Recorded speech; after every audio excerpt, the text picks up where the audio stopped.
What's up, everyone? Are you using the Next.js app router? Route handlers are your public endpoints, perfect for things like OAuth and cron jobs. But they are easy to misuse. I'll show you the rules of route handlers and how to define them while shipping 2 real examples fast. If you want the code I use in this video, there's a link to the repo in the description. Now, let's dive in. Route handlers allow you to create custom request handlers for your project. You can use the web request and response APIs to handle custom logic in your route handler files. These handlers are only available to you if you're using the app router. The pages directory, though, does have its own way of handling API routes. Route handlers are public endpoints, which means that any client can access them. So if you return error messages, be sure to avoid including sensitive information in those error messages because anybody will be able to read them if they query your endpoint. You are able to restrict access to these API routes using authentication and authorization, but we'll cover that in a later video. Though in one example I'll be going over shortly, I will include a simple way that you can protect that endpoint. You define a route handler by including a route.ts file. So I can create a route.ts file. Now, the problem that we'll see here is that I have a page.tsx file and a route.ts file. This is not allowed in Next.js as it causes a conflict. That conflict comes from that each page and each route receives and takes over all of the different HTTP verbs that are available. Think things like get, put, patch, update, delete. All of those are taken over by either the route.ts file or the page.tsx file. So it's always best practice to include in your app folder a new directory that I'll call API, and I'll put our route.ts file in there. Now, a simple route handler might look like this. So we'll export an async function that we'll call get, which will take a request of request type, and we'll return a new response, which will just say, okay. The route handler must be named after those classic HTTP verbs. Supported methods are get, post, put, patch, delete, head, and options. I'll change this back to get because we'll be using this later. If you use a method that's not allowed, you'll receive a warning or an error saying that that method is not allowed. Beyond the normal web request, which we used here, Next.js does extend these with a next response and a next request that is imported from Next server. This response and request helps with more advanced use cases like getting and setting cookies. By default, route handlers are not cached. You can cache any GET request, though, by including an export constant of dynamic and set that equal to force static. This will only cache GET methods, as no other HTTP methods are cached. As we covered in the last video, you're able to use your page.tsx files to query data using fetch. Since that's the case, it's not best practice to use route handlers to fetch data in most circumstances. Use route handlers only when you can't use the page.tsx files to perform the logic. So if, for the most part, not for fetching data, what can you use route handlers for? I'll provide 2 use cases, and the first one will be OAuth. I'll use an example of how I use OAuth to sync data from YouTube to my website. So first things first, I'm going to create a new file that's going to be in our app directory. So it's going to be app API auth YouTube route.ts. And so that gets added here to my API directory. Then I can import my next request and next response from next server. And in this case, I need to import Google from Google APIs, which I may not have installed. So I'm going to run npm add Google APIs and let that install. And we'll initialize our Google Auth object. So I'm going to get our constant OAuth2 client and set this equal to new Google Auth, OAuth2. And I'll pass in my environment variable for my YouTube OAuth client ID. And then I need to do this again for my YouTube OAuth client secret. And then finally my callback, which will be localhost 3000 API auth YouTube callback. Now, in order to get this information, the client ID and client secret, you'll need to activate the YouTube API or any Google API that returns this information. You'll need to enable a Google API and request credentials in order to move forward from here. I have my YouTube OAuth client ID and client secret from an API I already have active, and in there I have this set as the redirect URI. Yours might look different if you're following along. Now we'll set a constant called scopes, which is going to be required from YouTube to be very specific scopes. So I'm just going to paste those in. And here we're just getting read-only access to a few different APIs. Then we can export an async function called get, and we're going to pass in our next request. But we're going to include this underscore here to show that we're not actually going to use this request object. We'll set a constant called auth URL and set that equal to OAuth to client, generate auth URL with the access type of offline, which will get the refresh token I need to access my data. Then I can pass in my scopes, and then finally prompt with a consent screen. I'll then return a next response, which will redirect to my auth URL. We then need to define our callback route, which I'm going to do in my auth folder under YouTube. I'm going to create a new file, which will be in a directory called callback, and we'll add our route.ts file here. And this is where I'm going to fetch and store the information I need in my database.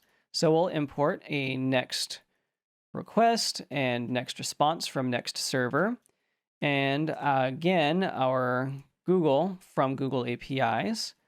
But this time we also need our payload from payload, as well as our config from payload config. We can then set a constant of OAuth to client to be what it was in the other route, which is going to be a new Google auth OAuth 2. And within this, we don't need this object. We're going to pass in the same environment variables. So we're just going to copy this and paste it over here since it's exactly the same. Then we can export an async function called get, which will have our request, which will be a next request type. And then we'll get our search params, which will be from our request, next URL, search params. Then we'll store a code, which we'll get from our search params, as well as an error, which we'll get from our search params. If there's an error, we can return a next response that is a JSON response that says error, authorization denied, and we'll have a status code of 400. If there's no code, we can return a next response JSON that says error, no authorization code provided, and then again a status of 400. Now we can try to exchange our code for tokens. So we will destructure our awaited OAuth 2 client, get the token from our code and pull out the tokens in that destructured constant there. Then we will set our credentials to be our tokens.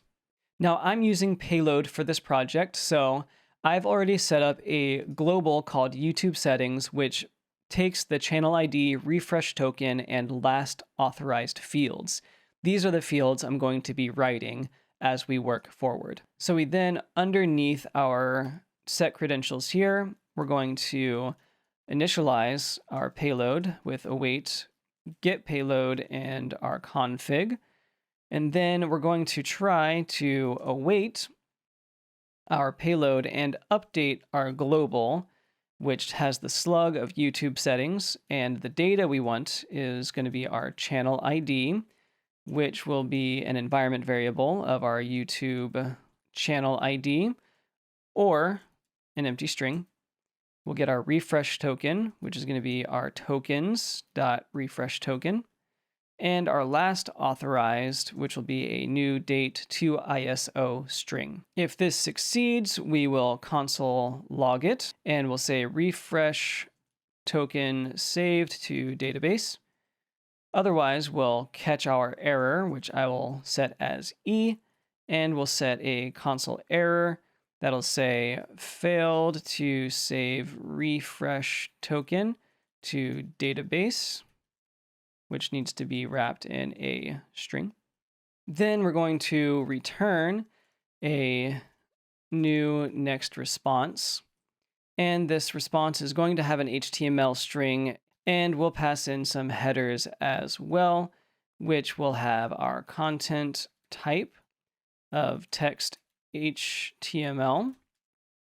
And our HTML string is going to start off with HTML, and inside the HTML we'll have a head as well as a body. And now in the head we will have a title, and in the title we'll just say YouTube authorization success. And in our body we're going to have a few styles, so I'll include style here, which will have our font family of system UI, padding of 2 rem, max width of 600 pixels, a margin of 0 auto, and then inside the body we'll have an H1 that says YouTube authorization successful, and we'll give this a color of just an off gray type of color. Then we can catch our error, which I'll mark as E, say that there's a console error saying that OAuth callback error,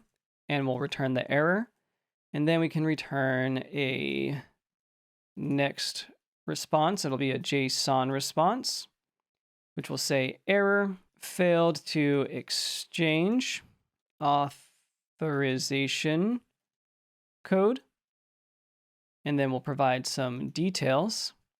That'll say if our error is instance of error, we'll return the error message. Otherwise, we will return an unknown error and a status of 500. So now we can test this out by spinning up our development server. And then I can go to our localhost API auth YouTube. This will ask me to log in, so I will. And then I see that YouTube authorization is successful, and in the console, refresh token saved to database, which we can see right here in our YouTube settings, our refresh token, and the last time this was authorized. Before we head into our second use case, check to make sure you're subscribed to my channel and receiving notifications so you never miss when I release more content about Next.js, payloadcms, Tailwind CSS, and more. If you're tired of trying to keep up with all of the industry news that just keeps coming at you, consider subscribing to my newsletter, Next in Dev, where I'll send you a bi-weekly overview of all of the news from across the web development industry. There's a link to that in the description. Thank you for your support. Now, let's get back to it. Another use case for route handlers is to have a way for a cron job to hit an endpoint that then gives you the status of your website. For example, you might want to use Vercel, Railway, or your own VPS to initialize a cron job that hits this endpoint. Let's see what this looks like. First, we're going to take this initial API route that we created, get rid of all of this extra information here, and just have our export async function get the request, and respond with OK. But we're going to move this into a new API route, which will be a new directory called health, and we'll just click and drag our route into health. So now we can see if we go to our API health, we'll just see, okay. Now we need to set up the actual task that's going to use this API endpoint to return some information. So we will create a new API route using our file of route.ts at jobs health route.ts. And in here, we can import our next response and next request. And again, I'm using payload, so I need to get the things I need from payload with our get payload, as well as our config from payload config. Then we can export an async function called get with our request, which will be a next request type. Then we can initialize payload and await get payload and pass in the config.